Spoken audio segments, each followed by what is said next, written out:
ہم کریں گے ہر مظلوم کی حمایت۔ بسم اللہ الرحمن الرحیم۔ السلام علیکم، میں ہوں حرین فاطمہ اور آپ دیکھ رہے ہیں حمایتی نیوز HD چینل۔ نظر ڈالتے ہیں آج کی اہم خبروں پر۔ سکھن پولیس کی بر وقت کارروائی، بھینسوں کو غیر قانونی انجیکشن لگانے والا ملزم گرفتار۔ کراچی روزنامہ حمایتی نیوز رپورٹ فہیم احمد ارائیں۔ ضلع ملیر پولیس کی زیر نگرانی تھانہ سکھن پولیس نے بر وقت کارروائی کرتے ہوئے ایک ایسے ملزم کو گرفتار کر لیا جو دودھ کی پیداوار بڑھانے کے لیے بھینسوں کو خطرناک اور غیر قانونی بوسٹن انجیکشن لگا رہا تھا۔ ترجمان ضلع ملیر پولیس کے مطابق پولیس نے خفیہ اطلاع پر کارروائی کرتے ہوئے روڈ نمبر 2 سکھن کے قریب سے ملزم کو گرفتار کیا۔ گرفتاری کے دوران ملزم کے قبضے سے بڑی تعداد میں بوسٹن انجیکشن برآمد ہوئے۔ ابتدائی تفتیش میں انکشاف ہوا کہ ملزم روزانہ دودھ دینے والی بھینسوں کو یہ انجیکشن لگا کر دودھ کی پیداوار بڑھاتا تھا۔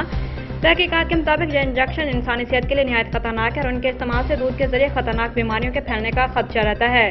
پولیس کے مطابق گرفتار ملزم نہ صرف یہ انجیکشن استعمال کرتا تھا بلکہ ان کی خرید و فروخت کے کاروبار میں بھی ملوث رہا ہے۔ SHO ملک سلیم کی قیادت میں سکھن پولیس نے مزید ملزمان کی گرفتاری کے لیے چھاپے مارنے کا سلسلہ شروع کر دیا ہے۔ پولیس نے ملزم کے خلاف مقدمہ درج کر کے مزید تفتیش کا آغاز کر دیا۔